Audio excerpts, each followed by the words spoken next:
to Mormon Land, where we explore news in and about the Church of Jesus Christ of Latter-day Saints.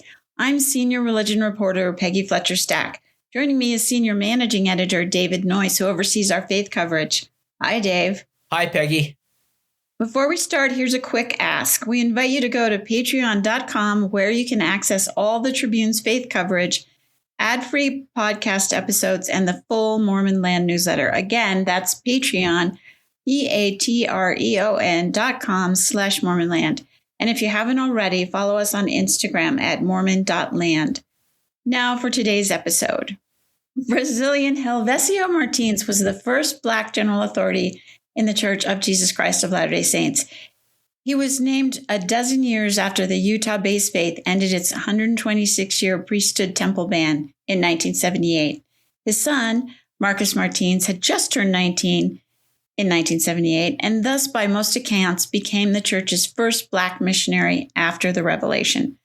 The younger Martins went on to earn a master's degree in organizational behavior and a doctorate in sociology, religion, race, and ethnic studies.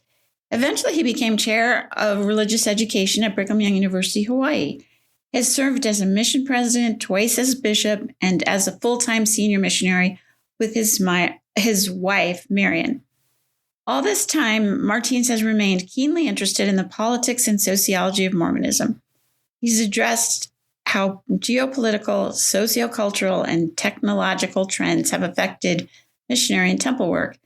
As he prepares to embark on his third mission for the church in Brazil, Martins joins us today to discuss how American politics might impact this year's presidential election in that South American country and what members have to say about it. Marcus, welcome. Thank you very much. I appreciate the opportunity to be here. Thank you for the invitation. It's an honor.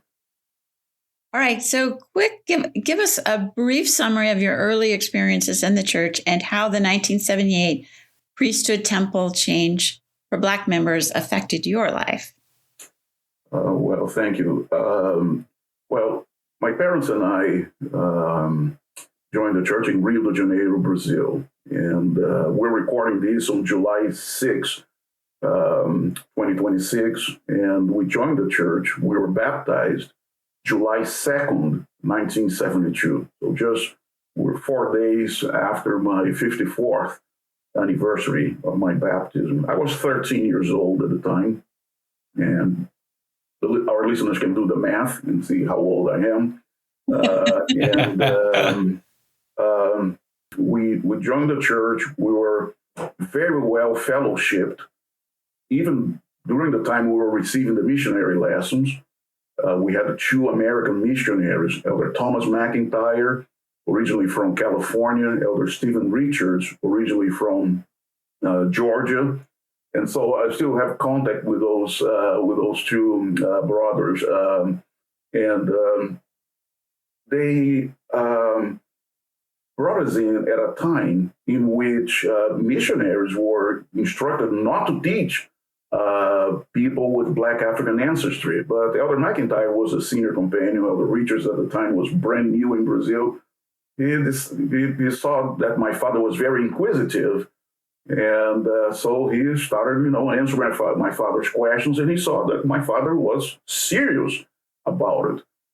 And I know that to be a fact because I remember that we used to attend different churches. Whenever my father would receive an invitation to attend a church, he would go. He was a very well-educated man. He was an executive at the National Oil Company, and so very well connected with politicians and whatnot. And so going to church and having that environment in which we were so well received helped a great deal. Of course, we read the Book of Mormon, portions of the Book of Mormon, the pamphlets, and that led us to have enough of a testimony to accept being baptized. And immediately after, we were put to work. Both my parents were put to work. I was still, as I said, a teenager.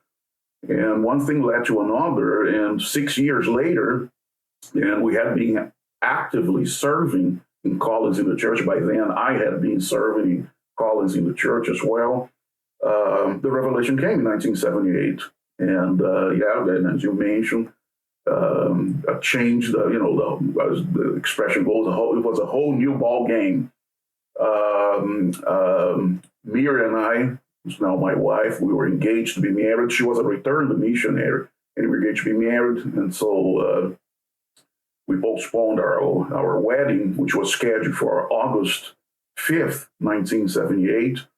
And on August 8th, I entered the then improvised MTC in São Paulo, Brazil. And that's when I started serving my first mission.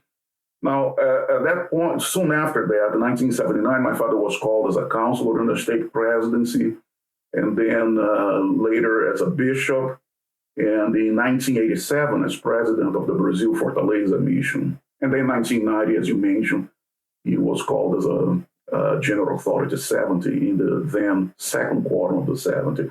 So that's just a very brief overview.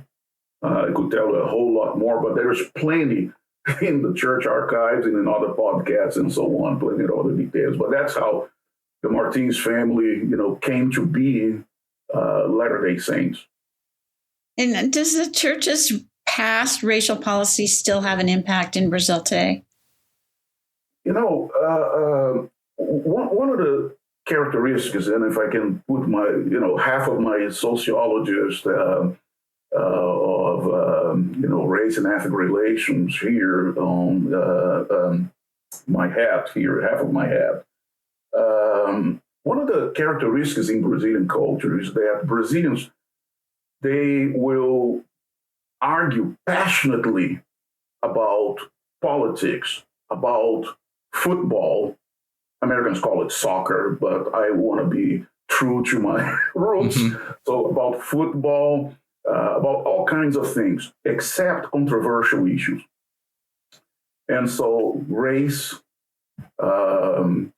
mostly in many cases, religion, these are topics that are dealt with very, very superficially, and people say, look, let's not touch that. It's like going to southern Brazil, for example, and now a lot of that old generation from the early 1930s, they're all gone. They're on the other side of the veil. But I remember living in southern Brazil, was on a work assignment there in the early 1980s. And people refused. I was living in a German enclave in southern Brazil, where there were old people there who still spoke German at home. Nobody would want to talk about Nazism and Hitler. Nobody wanted. Brazilians avoid. Hence, in the Church of Jesus Christ of Latter-day Saints, the priesthood ban, in Brazil, we called it lineage, Cain's lineage. Lineage was a topic that was mostly off limits. It would come up in an interview. For example, when we were about to be baptized, we had 3 baptismal interviews because people apparently could not believe that we were really serious about becoming members of the church. And in every interview, you understand you're not going to have the priesthood. You understand that you're not going to be able to do this and do that and so on. We did not have a temple in Brazil yet in 1972. And the São Paulo temple, which was the first in South America, in fact, was announced in 1975 and dedicated in 78. And so, for us, we said, oh, no, yeah, we're fine with that. After our baptism, it was a non-issue. Occasionally, it would come up, as I said, on an interview, because since you don't have the priesthood, you cannot be on this particular column, that particular column, but that's it. No, and which was a surprise for me when I brought my family to the United States in 1990, how much the priesthood ban was a hot topic here. Because in Brazil, until 1990, from 1972 until 1990, I was never invited in Brazil to speak about the priesthood ban. My father, at the beginning, for our first couple of years in the church until 1974, he was invited to a couple of firesides to talk about our conversion and so on, but never. In fact, the times when, while I was teaching I was a part-time lecturer at BYU in Provo. Then I went to taught at Ricks College, and then I spent 23 years at BYU Hawaii. Whenever I went to Brazil on business trips, research trips, and to do academic lectures and so on, I would get invitations all over to speak in stake devotionals, multi-stake devotionals. Never, ever they asked me to speak about, talk about your conversion, talk about the priesthood ban. In Brazil, no.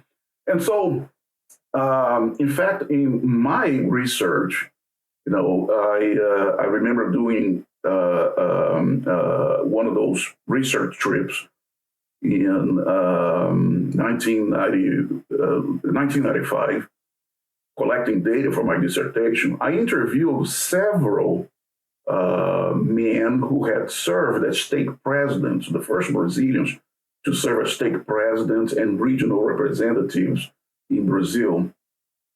And when I asked them about, okay, now tell me about I was dealing with the growth of the church in the 1970s, 80s, and beginning of the 1990s, which was tremendous. And of course, after 1978, the church started growing by leaps and bounds. In 1978, just to give an idea to our listeners, in 1978, we had 4 missions in Brazil. You might imagine a country the size of, slightly larger than the 48 United States, and 4 missions covering the whole country. Today, as of today, July 6, 2026, there are 38 missions. And one of the interesting things to see then was that none of those men that I interviewed believed that the 1978 revelation had been a major factor in that spurt of growth of the church in Brazil. None of them. I asked them, directly. I said, look, how about the 1978 revelation? What impact do you think it had? Not very much. Every single one of them. One of them said, it allowed mission presidents to have more freedom to send missionaries to, parts of Brazil where before there are certain parts of Brazil where populations with Black African ancestry are more numerous, larger percentage of the population. So, it allowed mission presidents, but, no, it didn't have that big of an impact. That's how they put it. And so we had a situation in Brazil where, it was. However, because of the advent of the internet and with the availability of more information, then suddenly people started to read things online that said, well, wait a minute, what happened? Because remember, the church was much smaller in 1978, and now we have over 1 million members of the church in Brazil. And most of those million members in Brazil, most of them, over 90% of them, especially those that include, I mentioned particularly those that are active in the church, had never heard of the priesthood ban because Brazilian Latter-day Saints didn't talk about it. And I remember the number of times I received emails of people who said, Robert, you teach that at BYU or Ricks College or BYU Hawaii. Is this true? Did the church really prohibit blacks? I never heard that before. And I had to deal with minister, as we say today, to those folks, over the years, people talk to Brother Martins there, talk to Professor Martins there in the United States. And so I wanted to ask you something about that too. On this, membership, as you say, in Brazil has just ballooned since 1978, making it one of the top 3 nations in the world. You got U.S., Mexico, and then right behind Mexico is Brazil. Mm-hmm. So, what do you attribute that growth to? Why did the church grow so rapidly in Brazil during that time period? Well, that's an interesting thing. First of all, Brazilians are generally very religious people. It used to be mostly Catholicism, but the percentage of population who identify as Catholic has been on the decrease. It's not the end of the world for the Catholic Church in Brazil. But the evangelicals, especially the Pentecostals, have been growing tremendously since 1980s. And of course, they don't consider membership the way we do. For us, membership means members who have been baptized. We have them in the church records. For them, members is just the people who show up, and enter the church. And so they have millions and millions and millions, tens of millions of Brazilians who are. And so, but the thing is, Brazilians tend to be very open to new ideas and open to novelties. And it so happens, and this will probably come up a couple of times during our conversation here, that historically, Brazilians have had a fascination with the United States. Just to give you an example, we had an independence movement in Brazil in the late 1700s. And the leaders of that movement, it was kind of a secret combination thing there. They sent, one of their representatives to Paris, to France, to talk to Thomas Jefferson, was in France at that time, and to ask Thomas Jefferson for some pointers and some support. Now, of course, at that point, this was 1780s. The United States was still kind of not so solid yet as far as a nation was concerned. And so Thomas Jefferson was non-committal about that. But just to give you an idea, see, these are the two largest populations today in the Western Hemisphere. The United States with its 300 plus million people, Brazil with over 200 million. And Brazilians have always been looking northward. Now, a lot of intellectuals in Brazil will say, "No, that's imperialism and so on, and that cultural imperialism." So, but the fact is, even intellectuals and upper middle class Brazilians, when they want to send their kids abroad, they send them to Disney World.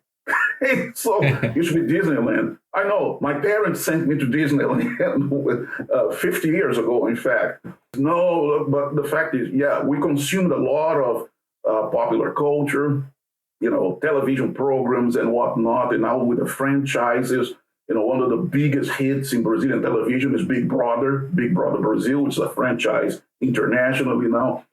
So it's not then surprising that when it comes to religion, when something like the restored gospel of Jesus Christ, as taught by the Church of Jesus Christ of Latter-day Saints, is introduced to somebody, well, a lot of the population will say, no, I already have my religion and so on, and they tend to be very particular about this. Look, this is the religion of my parents, my grandparents. We're multi-generation Catholic or multi-generation evangelical. We're not going to change.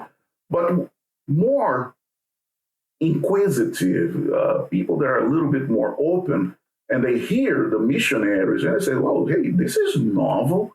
Oh, so so we continue living after this life. Families can be together forever, and we lived before this. Oh, that's interesting." And so it spikes people's curiosity, and so our full-time missionaries have been very successful for a variety of reasons. One of them, as a social scientist, I'll say, this particular characteristic of the Brazilian culture of being very open to newness, to novelty, including in religion, there may have had an impact. Now, it's a very big country, very big country. You go, for example, northern Brazil, the Amazon region, you have some of the most baptizing missions, the Manaus and now Manaus South Mission, Belém Mission, but other churches also have tremendous success there.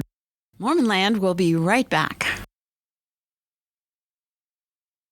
Let me ask you, Marcus, about focus on those Latter-day Saints, Brazilian Latter-day Saints. How how did they react when one of their countrymen, Ulysses Soares, was made an apostle? Oh, yes. Well, I of course, I was here in the United States, so I only saw the reaction on social media, but they were elated, of course, so look, it's a Brazilian. Well, they had been elated when my father was called, okay? Now, my father was not the first Brazilian to be called as a general authority staff. Elder Hélio Camargo had been the first.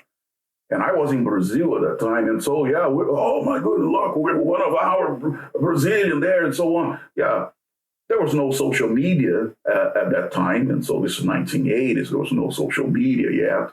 And when my father was called, same, no social media. But Ulysses Soares was called at a time when we had social media. And so you could gauge that people were really excited about it. I remember my own mother, Elder Soares served his full-time mission as a young missionary in Rio de Janeiro. And I was serving in his hometown in São Paulo about the same time. One time he had lunch at my home. My mother, who was in her, late 80s at the time, he had lunch at my house. He said, "Awesome, had lunch at my house." I mentioned that because that my mother's reaction was kind of emblematic of the expressions I read on social media and the people that I talked to. In those days, I was holding weekly interactive webcasts every Sunday, and for an hour and a half, 2 hours, with people in Brazil, Portugal, and elsewhere. They would chime in and send me questions, and either on Zoom or on YouTube, and so it was genuine elation. People were very, very happy about that, and so he was well known because he had been a mission president in Portugal and had been the director for temporal affairs in Brazil.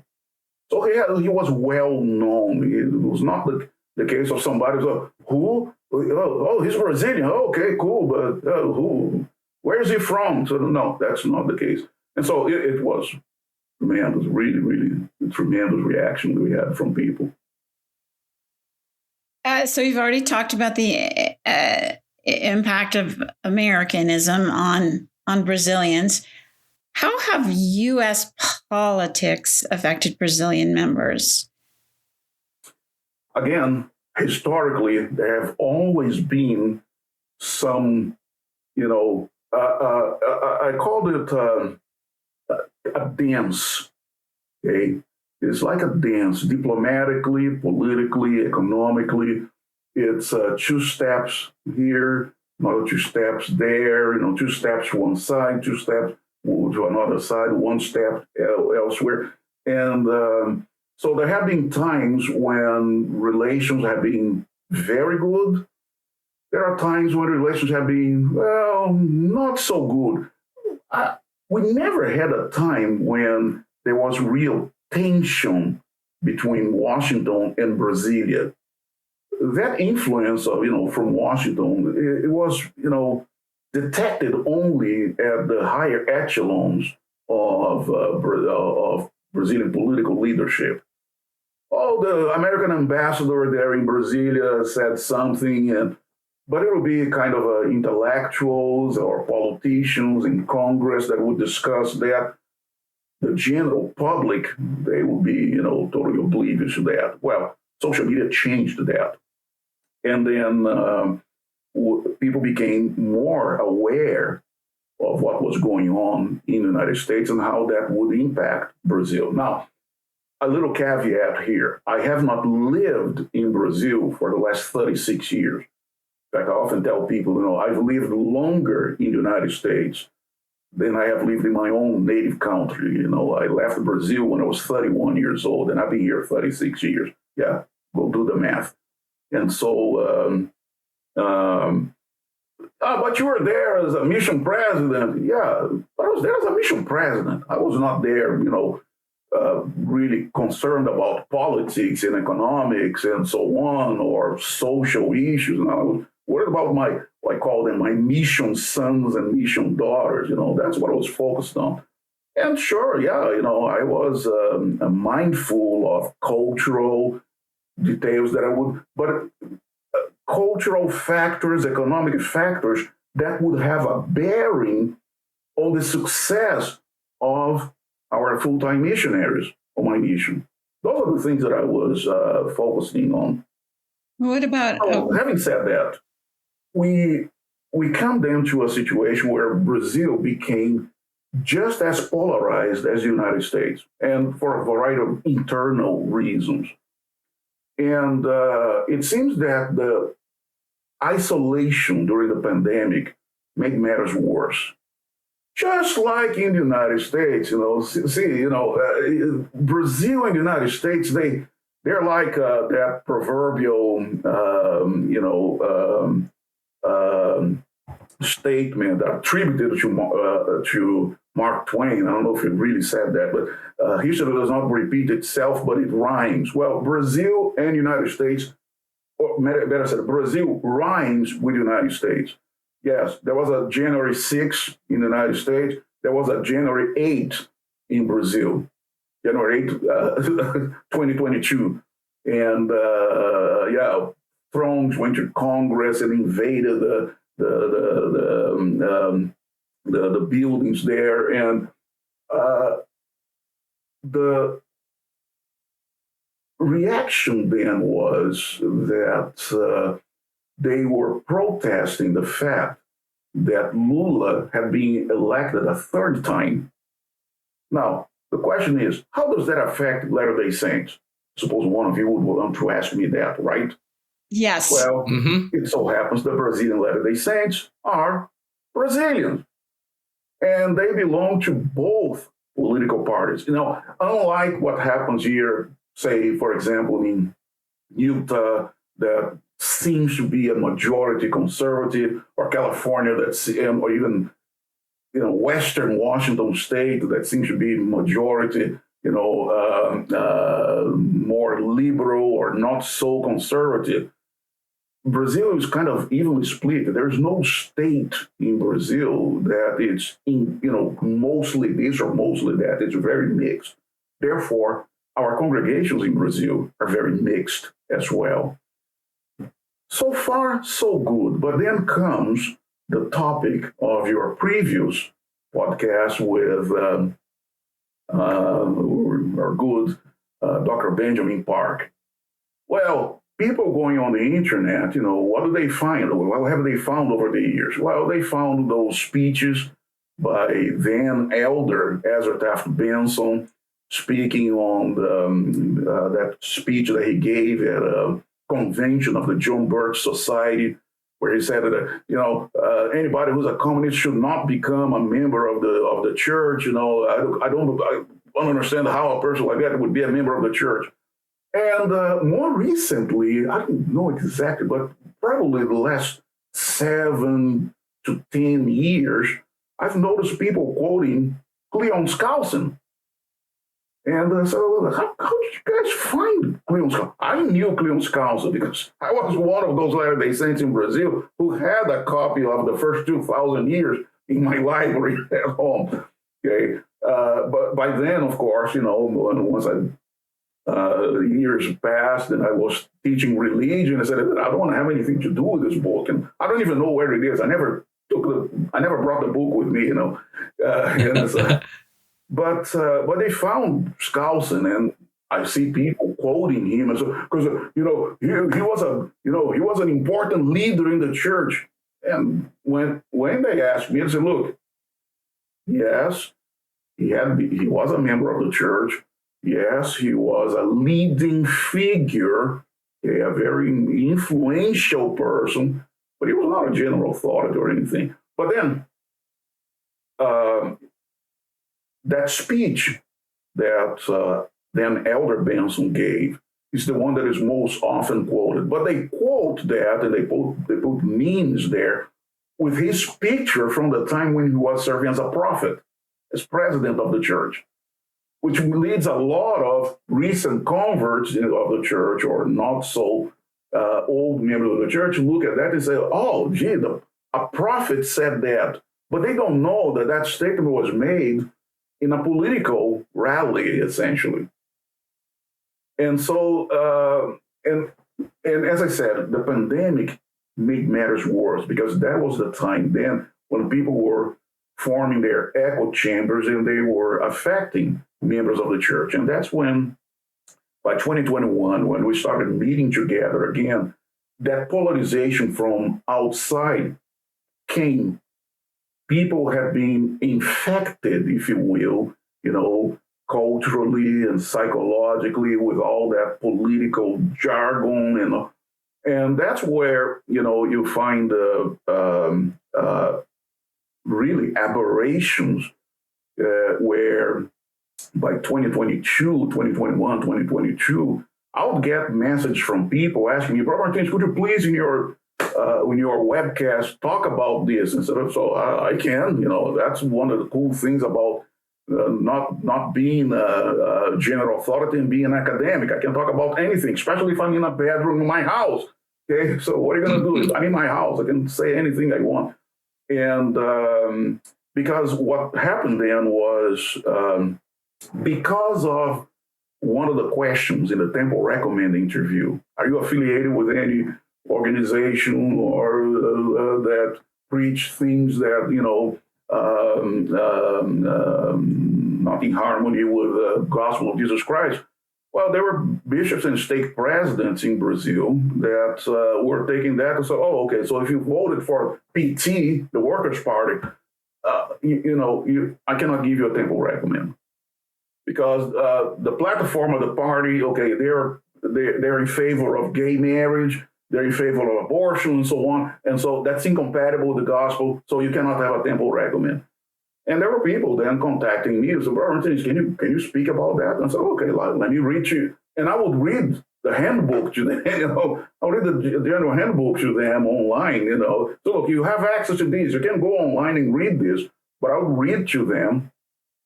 And I remember one occasion in which I became a little bit, let's say that I kind of got too excited. And I said, during my webcast, I said, look, you got to listen to today's prophet, okay? Ezra Taft Benson is dead. Oh, geez. You can imagine what happened, right? Yeah, there were people asking for my excommunication. Oh, yeah, Brother Martins does not believe in dead prophets anymore, and so on. And I said, okay, the floodgates opened, and the problem was it was sewer, raw sewage coming, and so I still have people, from time to time who contact me. I cannot believe that you're a communist. So no, I'm not a communist. So I even tell them, look, I would have voted for Bolsonaro if I had been in Brazil, because I cannot stand the Workers' Party, but no avail. Fortunately, because of President David H. Oaks' leadership, things have not been so bad now as they were 5 years ago, 4 or 5 years ago. And so I don't hear at least any problems with people being released from callings because of political affiliations or being denied Temple Recommends because of that. And so, but I know that it is still a very sensitive topic, very sensitive.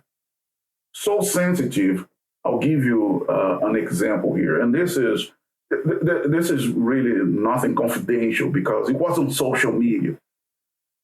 Normally when apostles are traveling abroad and they meet with politicians, the Church News publishes the picture. Oh, Elder so-and-so was there with the president of such and such country. And Elder so-and-so went to visit the prime minister or whatever. And this other elder kid visited with the king of, okay, fine, it's always there. Well, you mentioned Elder Soares, Elder Ulysses Soares. Well, Elder Ulysses Soares was in Brazil not long ago. And I saw on social media a picture of him meeting and shaking hands with President Lula in Brasilia. Well, when the church news came out, there was a picture of him with the vice president, Gerald Alckmin. Because, Elder Soares visited the vice president of Brazil, Mr. Alckmin, because when Elder Soares was the director for Temple Affairs, Mr. Alckmin was the governor of the state of São Paulo, and they had met before and so on. So there was no mention of the church news that Elder Soares had visited the president of Brazil. They only mentioned the vice president, but not the president. And I look at that and said, he seems to have been walking on eggshells. He didn't want to, be so over because people would be calling him names and so on. I don't know. I didn't ask Elder Soares. I could, but I didn't ask him. But I suppose that he was trying to play it safe. The problem is that there is such a thing as social media. And so here's the church news, a picture of him and the vice president, and there is social media with a picture of him and the president of Brazil. So if they try to keep it under wraps, those wraps had really big holes. Okay, so Marcus, how common today is the use of Cleon Skousen or some of those speeches by Ezra Taft Benson? Is this still a problem? Well, to be fair, we're talking about mostly social media. Now, Brazil is large. We have, over 1,000 congregations, a couple of thousand congregations. I don't have the exact figure in my head, but some 300 states. And even though I've traveled, extensively around the country, I have not lived everywhere. And most of those trips were business trips. But what I have sensed is that from the people who contact me, which is very frequent, almost daily, I receive messages from people, is that as far as our worship services, our Sunday classes, those ideas from Cleon Skousen and those anti-communism statements by Elder Taft Benson are not really being used in our church meetings. They are being used, and I want to be very clear that, they continue to be used by a minority on social media. Now, of course, when we talk about social media, we have that phenomenon of the amplification. You have a few people, sometimes a small number, and it looks like a lot of people are saying that, and that's not really the case. And so, and again, I stress President Dallin H. Oaks' leadership because his General Conference talk in 2021, it resonated with a lot of people. And this is something that perhaps I should also explain. In Brazilian culture, we tend to be not belligerent. In fact, I remember a statement by a writer, Stefan Zweig. He was an immigrant from Europe, and he lived in Brazil in the late 1930s. And he wrote a book about his experience in Brazil. He said, in Brazil, the heroes for Brazilians are the diplomats, not the generals. And that tends to be something that being a peacemaker and, allowing for people's difference of opinion, it resonates very well with Brazilians in general and includes Latter-day Saints. So speaking of Elder Oaks and being peacemakers, what do you think that Brazilians are doing about that? How are they taking that advice or mandate from the prophet? Well, as I mentioned, it resonates with that tendency the Brazilians have of being friendly, open to others, open to novelties, and so on. And so being good neighbors and being helpful, not only in the church, but outside of the church as well. And so it is something that, looking as a sociologist and looking again from outside, I have not done any surveys on that, but it's something that from what I know about Brazilian culture, anywhere in the country, it's something that resonates very well. And people accept that, very, very easily. we've talked a lot about politics. Let's just end up with one last question, which is, and it's a religious one, not a political one. How's the church in Brazil? Like, what are the challenges that Brazilian members are facing? And what do you want our listeners to take away from this in their understanding of Brazilian members? Well, to my surprise, and I was delighted to see that, one of the things that has happened among Latter-day Saints in Brazil in the last 3 decades has been something that I did not experience when I was, a teenager or, even as a young adult, which is an emphasis on education. And what I found is that a good number, now be careful here, we're talking about certain regions of Brazil, but a good number of Latter-day Saints with higher educational attainment than we used to have in the past. Now, there are exceptions.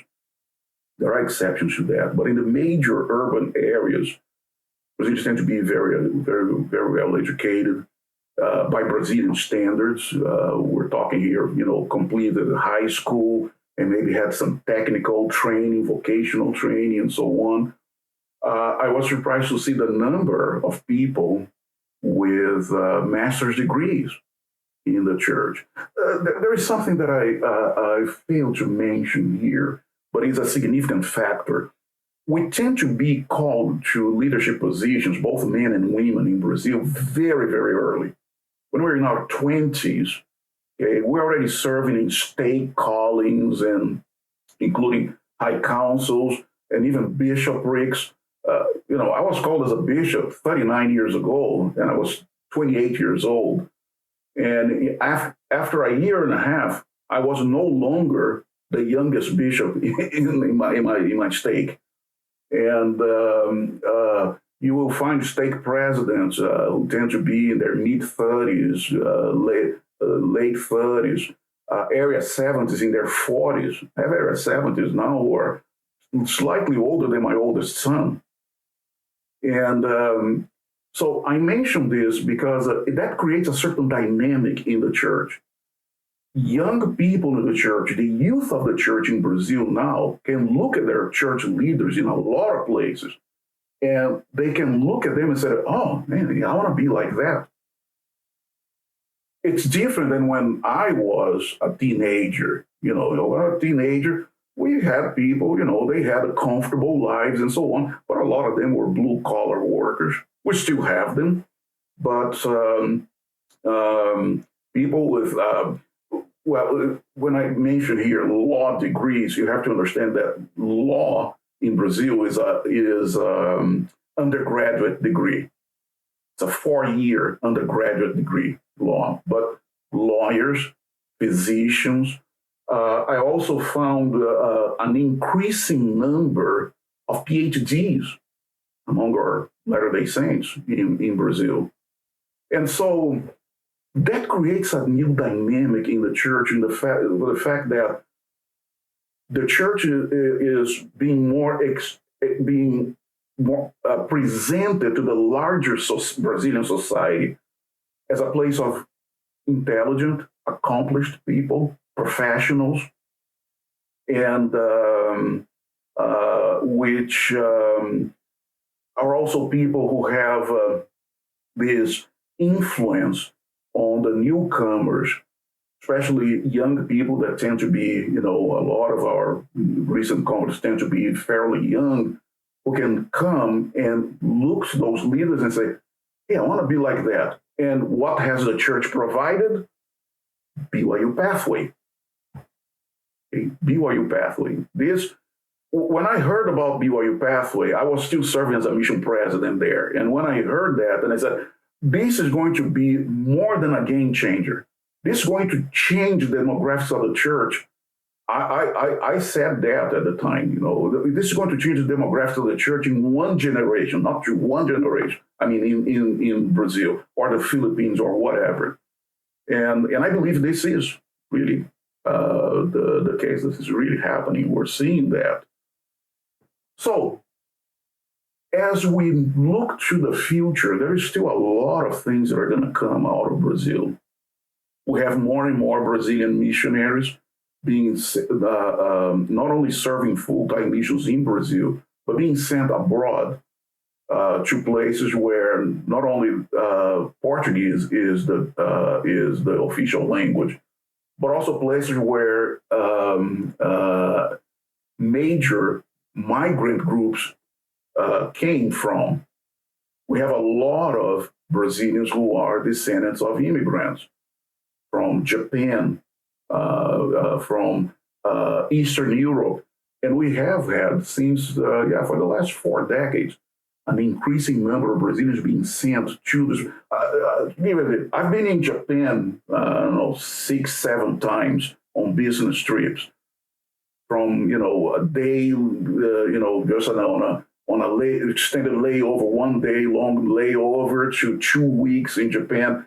Every time I've been in Japan, okay, when I see missionaries, one of them will be Brazilian. I don't know, talk about rare event, but one time I was there with my wife, in Himeji. We went to see some castle there. And I told her, going back to the station to catch the bullet train, say, look, if you see some missionaries, they might be Brazilian. Lo and behold, walking back from the station, there are 2 missionaries that you bet one of them is going to be Brazilian. Both of them were Brazilian. And now, these guys go back to Brazil, these elders and sisters go back to Brazil with a broader view of the world. And since Brazilians tend to be very open to cultures and so on, I'm very curious to see what impact this is going to have in the Church of Jesus Christ of Latter-day Saints in Brazil. Because one of the concerns that a lot of us, okay, quote unquote, Mormon intellectuals in Brazil should have look, are we copying too much the American Saints, especially the Utah Latter-day Saints? Are we copying too much of this instead of having our own, cultural, activity, cultural representations, and we can change a few things and so on? We're copying what they do over there, But I see more and more of them coming back and say, look, we got to clean up our own culture and use the principles of the gospel to preserve our language, preserve our cultural traditions. And how will that impact? I don't know, but I expect that will make the church more appealing to an increasing number of Brazilians who are not Latter-day Saints yet. So I think we're still going to hear a lot of news about major growth in Brazil, especially with this number of temples that are, not only already dedicated, but the ones that are still in construction. Every open house that we have, like we just had in Belo Horizonte, beautiful horizon, Belo Horizonte in Brazil, it's a major media event, and people are delighted to see that. There's a lot of curiosity. So a lot of good things are going to come out of Brazil in the future. That's my expectation. Anything else you want to say besides pathways and the education of Brazilians, or anything else about that is working really well in Brazil? Yes. Thank you. Brazil still has a lot to offer to the Church of Jesus Christ of Latter-day Saints, internationally. You mentioned, and I stress again, how wonderful it has been to have, BYU pathway in operating in Brazil. But Brazil has also contributed.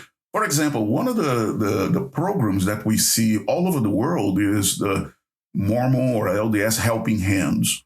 Well, that program originated in Brazil. And a lot of people don't know that, but it started in Brazil as a local initiative in one of the states. And now it's all over the world. And I I always, I always have a smile in my face when I see pictures from New Zealand or Germany or whatever, in South Carolina, with people with those vests, helping hands vests, which have the colors of the Brazilian national soccer team's jersey. And so when I see that, I always chuckle when I see that. Now, another thing is, because of the Brazilians are usually tend to be very open to novelty, to cultures and languages, we grow up in an environment in which we're exposed to a lot of cultural, practices internationally, and we're very curious. Tend to be very curious. We adopt a lot of things, and so. One of the things that I see, and I have spoken about this over the years a number of times, is for missionary work, full-time missionary work in places where there is a lot of anti-American sentiment. Brazilian missionaries can be sent to those places, and because they're going to adapt very well to cultures, languages, foods, and so on, because of the natural curiosity that we have. It's this cultural trait in Brazil. And being from Brazil, and look, I'm not a soccer fan, but being from Brazil, the first thing people say, oh, Brazil, Pelé and Zico, they know the names of some of the Neymar, they know the names of some of the major soccer players. And immediately there is that connection. And it's something that, resonates with people all over the world. Oh, we love Brazil, because of soccer. And the Brazilian missionaries can be very well accepted, in general, in places where there's a lot of anti-American sentiment. So this is something that Brazilians can also offer to the church in the future. Marcus Martins, thanks for joining us today. It's been fascinating. Thank you very much for having me. What a privilege. What a joy. Thanks to Dave Noyce. Always a pleasure. And to our producer, Chris Samuels. We remind our listeners they can keep up on all the happenings in and about the church by subscribing to the Salt Lake Tribune's free Mormon Land newsletter. Just go to sltrib.com to sign up. We'll talk again next time on Mormon Land.